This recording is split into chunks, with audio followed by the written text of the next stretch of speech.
we could do a pole dancing off. Well, have you ever done pole dancing No, before? and you would probably whoop me because you're so much lighter. You'd be like, I've also dabbled in pole dancing as well. Right? You You got to know the right people, Nev, all right? You got to know the right people. Their nationals is at the FedEx, like at the Arnold Classic, right? She's already qualified for that as the two-time state champion, two-time state champion. I'm also putting on weight as well, so I'm going to try and go up to 85 within the next couple of months and see if I can crack close to 90 by the end of the year. That's going to be my goal, to see if I can get to 90. Going to be thick if you get to 90, boy. You're going to be So thick. Listening to this on any of the popular podcast streaming apps, such as Apple Podcasts, Spotify, Stitcher, all those ones. Jump on across to our YouTube page, and also while you're there, hit subscribe. I should have shaved it yesterday. If I shaved it yesterday and then moisturized it up, it's like it glows. For everyone watching, get this up. Okay. No, you stay there. Shiny ass face. Lower, Huh? lower. It's gonna be around here, guys. Yeah. Not quite decided yet. I'll figure it out, but I'll get a big flex one man too. It's gonna look great. Should I get a big flex one man as well? You should get us in our Speedos posing, covering this entire back wall. I'm not gonna do that. Definitely not gonna do that. Welcome back, everybody, to the Big Flex. Welcome back again. Another episode of the Big Flex. Yep. Well, Nevin, what are we flexing on today? I want to flex on this very sexy wall behind me, Adrian. I don't know if you noticed, but I got wood.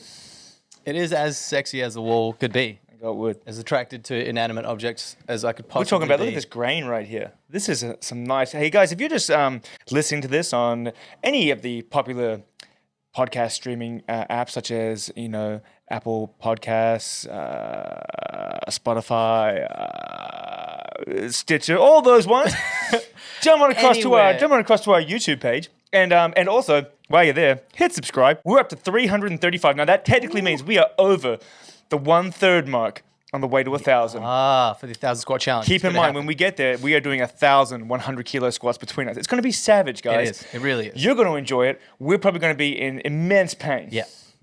Just like the first one. But I yeah, still think so about it jump sometimes. across to the YouTube channel. Check out this wooden wall I'm talking about. It's a feature wall, and it is beautiful. And the man that helped me make it, he did not even want a shout out. He didn't? He didn't want a shout out. Boo. Which is anyway, ridiculous, right? Yeah, I won't say his name. Of course. But guys, if you need a new door, a front door, a wooden door, if you want bifold doors, they are the number one. And we're not getting paid to say this, guys. It's true. It is just true. Doorstop. There's one in Osborne Park. There's one in Joondalup, and they will sort you out for all of your big, sexy door needs. All right, and we'll leave it there. Cool. Nice. Right. Yeah, so the wall, it looks fantastic. I had to hear Nevin speak about it constantly for like 2 weeks straight. That's all he talked about. He was obsessive. Granted, it looks great. It looks great, and it took a fair bit of work, to be fair. So what happened was when I was talking to the guy about getting it all together, he's like, he uses like a Malaysian hardwood for a lot of his products. So he's like, we got some planks, and we took them down, and he had them all set up on the floor. And he's like, let's switch this one to this one. We'll get some more thin ones in here. And we basically played wood wall Tetris on the floor of the workshop. And then we had to make sure there was actually a lot of natural variant in the color of the wood. So we had to sort of pick and choose which ones we wanted, flip some, move them around. So there was like a lot of difference, like the same ones weren't next to each other. And then from that point, took them all home. And then I got a bunch of stains and then stained them in different stains. There's actually only 4 different color stains, guys. Just the natural variants of the wood. It's such a variety, a rich variety. Now, if you want to know, this one here is my favorite. That's a Merbau. All right, that's a Merbau. We have a Bondi sand. All right. We have a weathered driftwood. And we have a walnut. Okay, they're your 4 stains right there.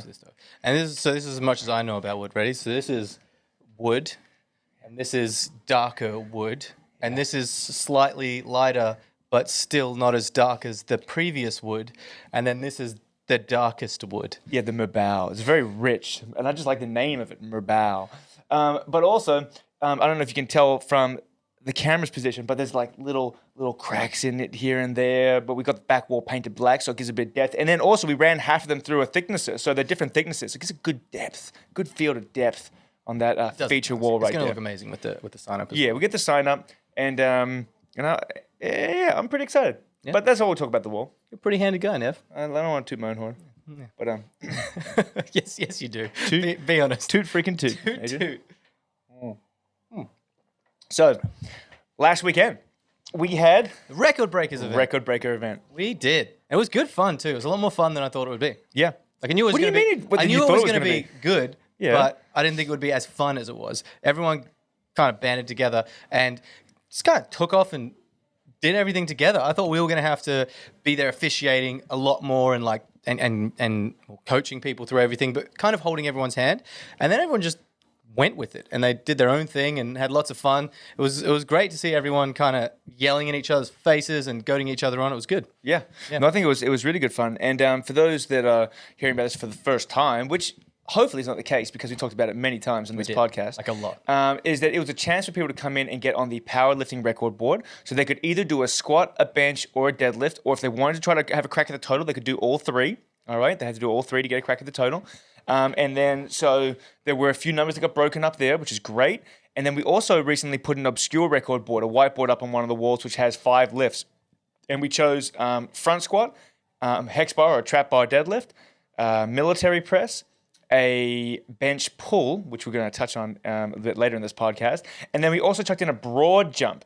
It was previously weighted dips, but we needed something that everyone could do that would be a better judge of strength. So broad jumps was a good one, actually. Yeah, just explosive power. And so that was kind of cool. We have two lower body, 2 upper body, and 1 body weight, but like explosive dynamic exercise. So it's quite well-rounded.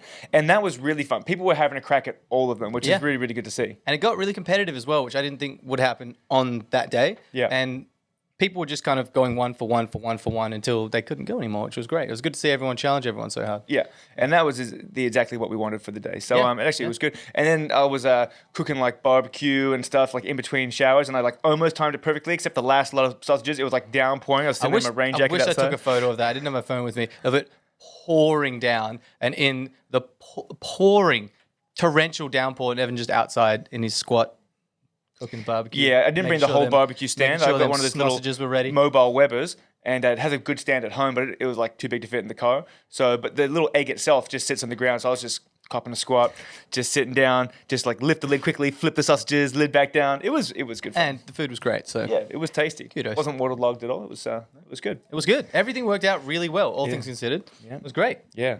Also last week I turned 33. Oh man, now. Hang on, 33? 34? 33. I don't know. 33. How old are you? Yeah, 33. Mum confused me. She thought I was 34. I was like, I swear I'm 33. And we checked it. Well, I am 33, which is actually my lucky number. Did you know that? What 3? Year you were born? 3 How do you get confused about how old you are? Just, it happened. I knew I was 33. And Mum's like, it's your 34th birthday. I'm like, I don't think it is. Did she confuse me? Because she was so sure. And she's Mum, right? Yeah. That's fair. So, yeah, no, it's all good. But 3 is my lucky number. And so 2 of them is very lucky. Wait. Why is 3 a lucky number? I don't know. I just have a good vibe from 3s. Yeah, 3 is a good vibe for me. It's a vibe, Adrian. Yeah. Don't let me get in the way of your good vibe. Yeah, so double 3. It's going to be a good year. It's going to be a good year. And then I should say, as much as I don't want to, the Record Breaker event was good for everyone, for all of us, considering a little while ago you injured yourself and couldn't compete in states. Yeah. And I've been making fun of you for such a long time about how terrible your bench is. You got some sweet PBs, actually. And let's just even back this up a little bit. It wasn't so much that you were giving me a hard time about my bench. It was you saying and then telling everyone that you were going to beat me on bench, which I told you was not the case. So listen, before states, your PB was a 125. Okay, and I was doing like 135. So I was not even worried that he was even in the realm of catching me. 7.5 kilo PB on the day. He had a very good, I'm going to say it, one-off performance, all right? And got a 132 and a half. And even though I wasn't worried. That 135, which I can put video up on now, I was 92 kilos at this point, depleted, like 6 weeks into a reasonable, or 5 weeks into a reasonable weight cut, like quite a big weight cut, and I was tired, and I still was pushing these weights. And then he's like, I'm going to beat you. Now, I didn't do states, and so I'm like, well, there's no need to be 90 kilos anymore. So Nev went back up to 100 and didn't do hardly any training. So basically, I had most of the month off because of my back. I just did some really light leg stuff. All my chest stuff went back to volume. And we'll talk about this in a little bit, but I'm basically shifting everything back to volume starting next week. And I had one heavy session in the bench shirt with Big Gavin the week before the record breaker comp. And I was like, I'll warm up and see what I can get. Hit a 137.5. Like, oh, yeah, I got 140 easy in the day. Looked good too. And then went up and did the 140. So it's amazing what's just not being depleted. And I think a lot of it is to do with just not squatting and deadlifting really heavy in the same sort of time frame. Like you stopped doing that and then your bench shot up pretty convincingly. It wasn't even like a grind. They were good reps that you got as well. Yeah, I'll put the 140 up. Yeah, the 140 came up really nicely. Good. Yeah, and might have a little bit to do with that as well. You know, like we've been squatting and deadlifting heavy for a long time. I don't know if it's that or if it's just you made me so angry. Well, that's what I wanted to talk about as well. After states, I got that 132.5, and it felt pretty good, and I felt good about it. I knew I wasn't going to beat you, but I learned it from you. I like to talk trash. I like it, and I like it a lot. I was going to try. The most I thought that I was going to get was 135. I didn't think I was going to get 140. I was talking complete trash. But remember, months ago, before the squat challenge, when I was like, I will squat 200, see what happens. And then I told you that I didn't actually think I was going to do it, but you have to believe your own bullshit. Can I say shit? Believe your own bull beep for it to actually be a reality, right? If I'm going to limit myself, I'm going to be literally limited. So I've started doing this thing where I'm not even setting realistic goals. I'm setting goals so far outside of what I can do. Well, hold on. So far outside of what I should be able to do and trying to actually push past any barriers that I might have mentally, right? Same thing happened for the squat challenge. Same thing happened for the one after that. Like my bench went way up. My strength superseded anything that I thought I could do previously. And now I'm starting to... I don't even think you need to be strong to do strength training, all right? You just have to believe that you're strong enough to do it. Just will it into existence. Will it into... Jared would know all about this. You just got to have heart. It's all about heart. And so I'm trying to play on the edge of how hard can I actually push myself? How far can I actually go? And what I think that I can do and where that meets in the middle. But in reality, this is not The Secret, the book The Secret, which is a huge scam, right? Absolutely like, you can't just like think positively and you'll be a rich, happy, healthy person. No, you got to actually it's work not about things. thinking positively. It's about lying to yourself and then making those lies come true. Okay, all right. Well, either way, I think that, mindset is always obviously very important. Like you have to be confident and you have to like not let doubt creep into your head, right? So setting goals that are not even that a are little tough bit. is good. But in saying that, people set goals responsibly. Don't like the whole point of a goal is not saying that you're never going to reach. You know, that's like I don't even know what you would call that. Like that's the dream maybe, but no, like goals, you should be able to achieve your goals. And remember, there's small goals on the way to the big goals. Exactly. Right? So set lots of goals. Yeah. And that will help. Yeah, absolutely. Yeah. Smart goals. Everyone knows how to set smart goals, right? Yeah. Moving on to Strength Quest. We are both going to put a video out next week before you see the next podcast. This podcast you'll see, and then you'll see some Strength Quest videos. Basically, I'm going to touch on what I did to my back. And sorry that we have been a little slack on putting these videos out. It's just since the lead up to the States, we're just so focused on doing the powerlifting. And just busy trying to get all of our clients and ourselves ready for it. And I mean, we had 9 people competing on the day, or 8 or 9 people competing on the day. And then... That Saturday was a brutal day it was a full day. And then the month after, it was a bit flat because everyone sort of competed. Some people were trying to get back up for record breakers. I was just sort of rehabbing through some back stuff. So we're back on track now. Yep. But just to give you a quick insight, I am back to volume. The physio did identify, and he was a really good physio.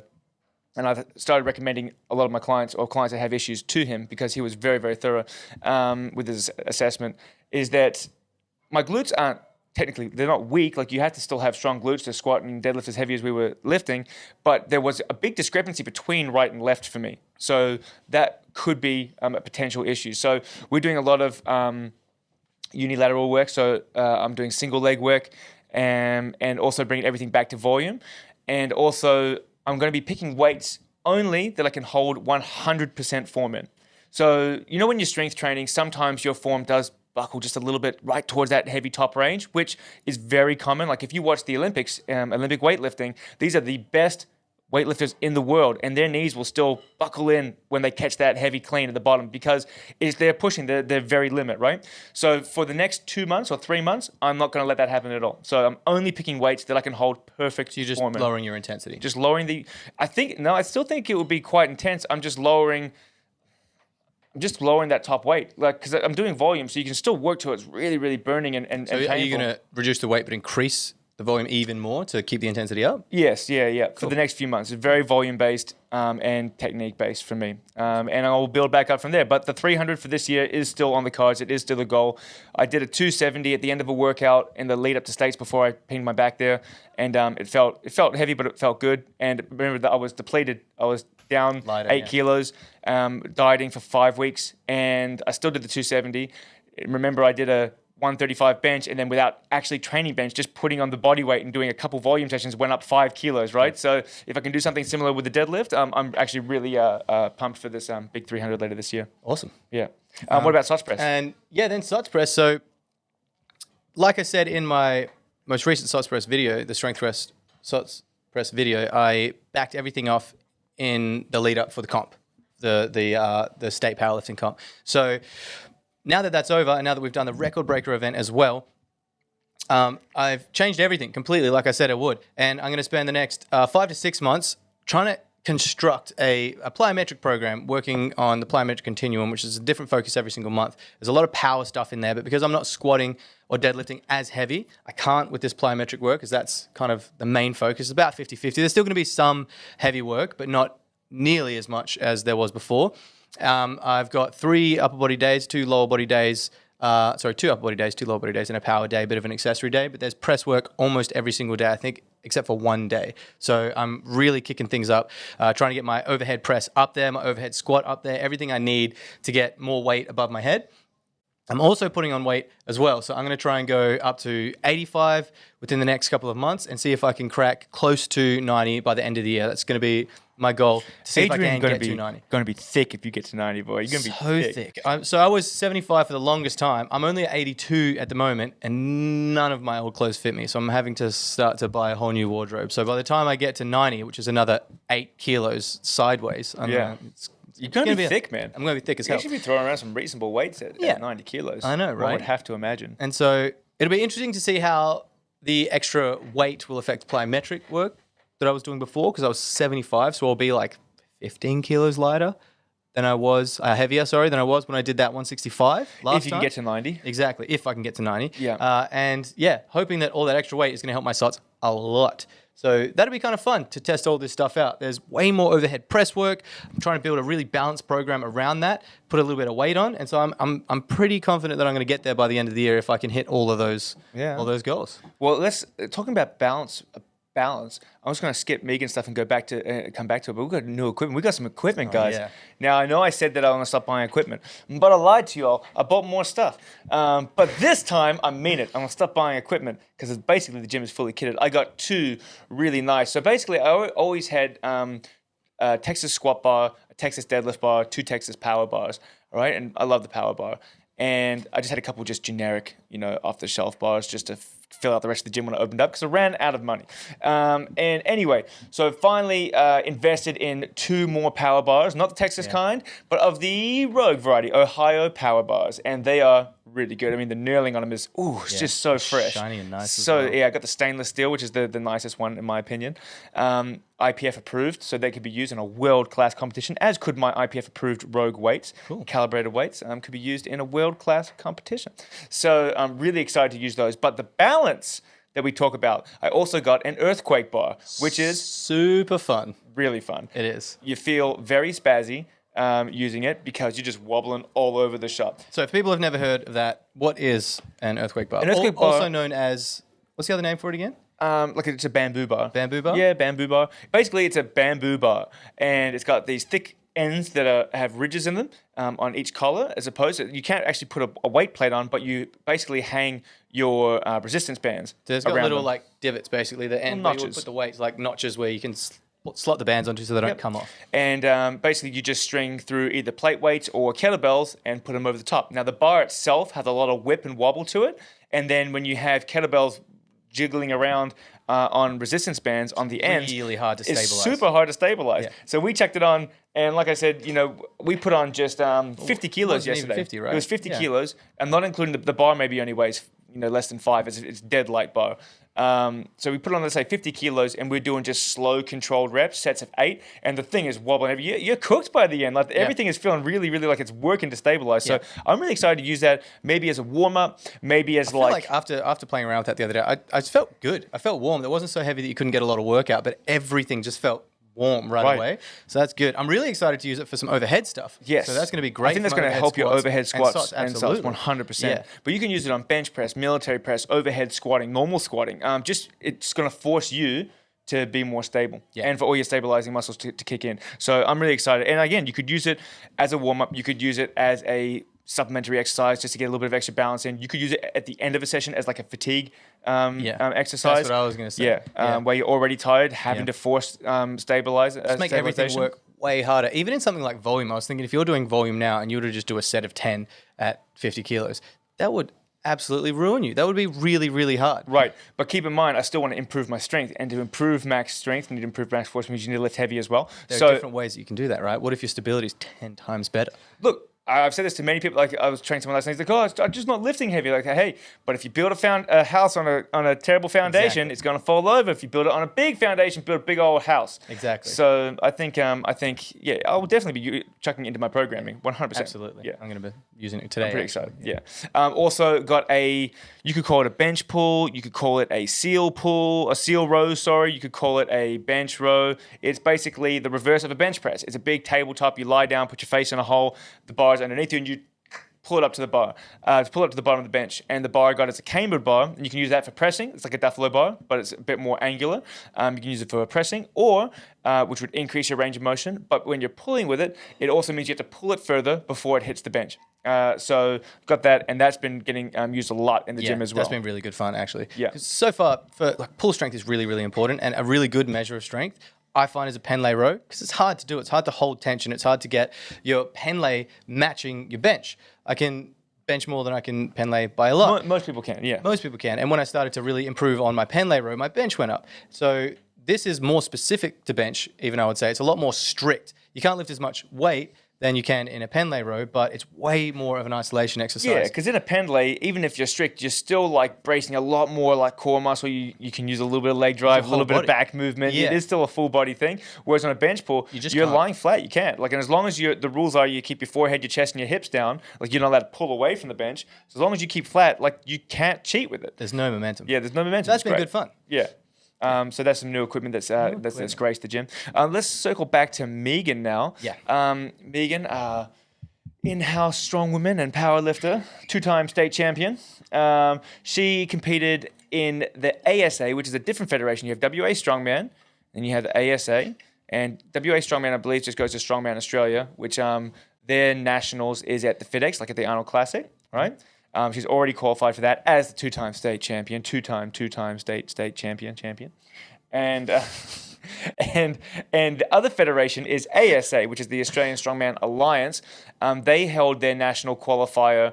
Technically, it wasn't a state championship, but it was to qualify for the nationals. So we'll call it like a state championship. Hence, she went down south where they competed down near Bunbury, and she won that as well. So she is crushing it lately. She's crushing it. So she won that. So now she's qualified for 2 different nationals. She's qualified for the Australian Strongman Nationals at the FedEx in, I want to say, November.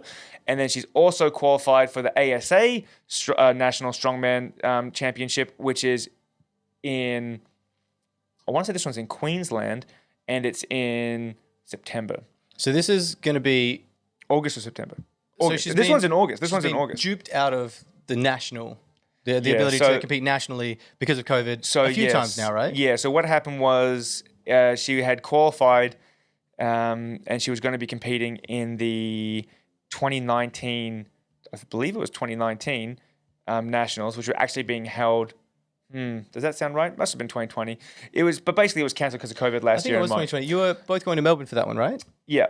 And then everything got cancelled last minute. It was like less than a week before you were going. I think it was 2 days before. Or the day before we left, which was 2 days before the comp it all got canned. Yeah. Very upsetting. Yeah, so she missed that. and then they were going to redo that was one at a definitely last later year. date, and then that was cancelled. Yeah. And so now I think they've just canned the whole 2020, and it's just 2021 in November this year. And then, like I said, the ASA one, which I believe is it's either August or September. So we have some events that we've started training for, but that's awesome. So shout out to Megan, she's absolutely crushing it. She'll finally have the chance Yeah, to claim the title that she's wanted for two such chances. a long She time. could be a two-time Australian champion. Well, that's awesome. It is awesome. Yeah, so that's pretty cool, I thought. Well, hopefully none of this nonsense persists and it actually goes ahead and happens. Yeah. Because we've been having little outbreaks every now and again. Right, but I think as the vaccine started to roll out more and more. is rolling out more and countrywide. more, Yeah. I actually turns out I am eligible for Pfizer. None of this AstraZeneca stuff, which you guys go out and take. Why are you? Because Am I? I haven't even checked. I haven't. No, you're AstraZeneca, sir. Why is that? And why is that you? Because my partner, who technically doesn't even work FIFO anymore, she's now Perth-based, but she does have to go to site still, and this is for oil and gas, and their sites deal with international ships that come in, okay. and so she is classed, because she still has to go to site sometimes, as a border worker, even though she's not a border worker. She's classed as a border worker, and they're eligible for Pfizer, and their partners are eligible for Pfizer. Cool. I was like, yes, no blood clots for this guy. Hey, wait a Just minute. change my DNA. Hold on a second. Change my DNA. Hold on a second. If we live in the same house, does that also make us eligible? I don't believe so. Why would it not? It says partners, all right? So, Well, you should check that because then I might also be eligible for it as I mean, well, which would be handy. technically, we're not in the same house. Technically, no, but we live in the same residence, so Well, I could. there's no crossover though. I could. I don't know if I get want in you. on I don't that. know if I want you Hey man, I slipping don't want on any into blood my. clots. All right. Hey, Pfizer. I'm gonna get that. I'm What do gonna you get want? that Do you want me Pfizer to strength. maybe die and not work here anymore, or do you want the healthiest version of me? No. If I have a blood clot, I'm probably not going to be able to like So as half my face. Is as the Pfizer and or the vaccine rollout continues, I think towards the end of the year, Yeah. less and less things will get I actually cancelled. didn't know that a couple of other countries are already mostly vaccinated. Yes, I believe in the UK, It's happening. 75% of the entire adult population is vaccinated now. Yeah. My friend who's over there, he got his Pfizer as well. Yeah. So they're really pumping that out. Some countries are still locked down like crazy. Struggling. So hopefully, as the vaccines roll out here as well, everything just slowly gets better. Yeah. Which would be nice for a change. Yeah. Also talking about change, what about a change in velocity or a change in force or power output? How do you measure that, Adrian? In many different ways, but one way that you could is with something called. Is it plugged in again? The GymAware. The GymAware? The Oh, GymAware. the GymAware. So what this little Tether Tool can measure all that stuff? It absolutely can. It Amazing. can measure your max peak velocity or maybe your mean velocity or force output. It can measure a lot of things. It can measure a lot of things. The reason we bring this up is because that plyometric program that I was mentioning before, a lot of different types of exercises that you can do, speed, power work, you can measure it with this. Basically, you want to be moving as quickly as possible with the most weight that you can, but that doesn't mean the most weight that you can lift. It means the fastest you can move with the heaviest weight. And so that's what we're trying to get to with speed squats, speed deads, jump squats, things like that. So it's not necessarily beneficial for you to go with a really light weight and move super fast, or go with a really heavy weight and super slow. You got to find your optimal level, and all the data that you can get with this helps to figure out what that is. Yeah. So basically, what we're looking at here is a tether tool, guys. So that little tether, he's turned it on. The little tether attaches to a barbell, and then as you come down on your squat, and then you come up real fast, it will then send some information to an app on the iPad, and you can look at a bunch of different metrics. Yep. So you can look at acceleration, velocity, force, power, distance moved, displacement, like all this sort of stuff. What we're most interested in looking at, there's 3 metrics. One would be velocity, which is meters per second. One would be peak force, right? So peak force is the absolute most force you've outputted during a lift. And we're looking at mean, which is average power. The reason why we don't do peak power is because you can fudge that at the end. Like if you do a really like slow squat and then pop up at the end and let the bar pop up, that's not really. You might get that peak power from this a little bit, but that's not an accurate representation of the whole lift. So we're looking at mean power, peak force, and peak velocity. You can look at average velocity as well. We're looking at velocity. And so there's a couple different types of training here. Now, when we're talking about being as strong as possible, you need really high force output, right? Generally, the heavier you lift, the force is going to go up. So that's less of an indicator of what we want. We really want to look more at the power, the mean power, and we want to look at the velocity. So you can do different types. There's so many different types of trainings out there, guys. But you can do velocity training where you say, all right, I want to make sure that I never move at slower than 1 meter per second when I squat. Okay, easy. You can set that to 1 meter per second. You can start squatting and you can be nice and dynamic. And if you slow down too much, it was like, you're not making your speed and you stop your set. So you're no longer training in that nice speed movement. I was playing around with it earlier today. And if you do hit the right thing, I didn't realize that the volume was up on the iPad. It scared the absolute crap out of me. There's like an audience. It's like, yay! It scared the crap out of me. I didn't know that it made those noises. Well, you can set the noises. Yeah, I was just kind of playing. I don't know how. I was just playing around with it, and it was nice and quiet here early this morning. And you know how to play without that supervision. I did a thing, and it yelled at me. Goodness. It scared the crap out of me. But in real time in the session, so you can have the readings right there as you're squatting. Got to reset this. Yeah, so it gives you kind of like notifications in real time if you hit the numbers that you want, or let's say we were talking about peak velocity just now. So velocity you can look at for speed, right? And there is some articles out there that say, hey, if you want to like start to improve your power output, you should be training at above a certain velocity, right? So you can, look at those articles and be like, all right, so if I want to do that, I want to be above 1 or 1.2 meters per second on my squat or my deadlift, or above between 0.8 and 1 meter per second on my bench press. Cool, so you can set that. What I like to look at is the mean power output. So we're looking at the power, because then you're looking at a combination of the weight that you're using, right, as well as the speed that you're moving at. Yep. Okay, and so that's a really good indicator, because basically, guys, if your speed is really high, here we are. If your speed is high, your weight is technically low, and as the weight increases, the speed decreases, right? Somewhere in the middle where they intersect, you're going to find peak power. It's generally anywhere between 30 and 60, maybe 70% of 1RM. Usually it's on the lower side, so like somewhere in that 30 to 50% range. It's different for everyone. I hooked Megan up, who's incredibly strong. She can squat 185. We found her peak power, best mean power was at 80 kilos. So less than 50%. I remember when we did that quite a while ago, when you were still back in the old home gym, when you were first starting out there. We were playing around with this then, and it was terrible. My deadlifts were really bad. I remember that was the one I struggled with. Your deadlifts were so slow. That was so slow, even at a lighter weight. My squats were pretty decent, but the weight that I was lifting, I wasn't even cracking 80 kilos for deadlifts, I think, trying to move as quick as I could. Yeah. So I'm really keen to see how it goes this time around. I'm way stronger than I was back then as well. So it's going to be interesting to see how everything's changed after doing a really dedicated strength block for such a long time. Yeah. So basically, we're going to be looking at that mean power, and now that we've identified for Megan, I'm going to do it for myself, Adrian's going to do it for himself, we're going to start playing around with some of our clients. Once we identify where that point is, on our dynamic days, we're sort of hanging around that weight, and we're trying to be as explosive as possible. And then we have obviously our high force days, which are heavy days later in the week. Yep. So we'll be playing around a little bit with the Gym Aware Power Tool there. Yeah, it's going to be a lot of fun. Yeah. I'm really keen to get into it. And I want to see, it's not really going to be that helpful for my SOTs, because that isn't a fast move at all. But no. I want to measure how it improves over the next couple of months, considering I'm around that 70 kilo mark at the moment, how it changes from here to 100. And if any power work will actually help me get that bar up. I think what you'll find is, because if you start to go back into vertical jump work, so your box jump work, then this becomes really beneficial on your squats. Yeah. Because obviously if you're squatting powerfully, you can jump powerfully. Exactly. Yeah. So I'm really, really keen. Well, because that was another goal of mine as well. I mentioned a while ago that SOTS is the main focus, but a secondary goal of mine has always been to jump my own height. And last year I got to 164 centimeters, which was about the bridge of my nose. It was pretty close, but then my calves started to implode because of all the heavy squats and deads I was doing. So now that I'm backing the squats and deads way off and making plyometrics and power more of a focus, I'll be able to put more into that, and hopefully I won't have the same issues. And I want to see if I can jump my own height. Right, so but I'm really keen to get into it. But you are sort of clashing your training, because you're trying to put on weight and size for your SOTS press.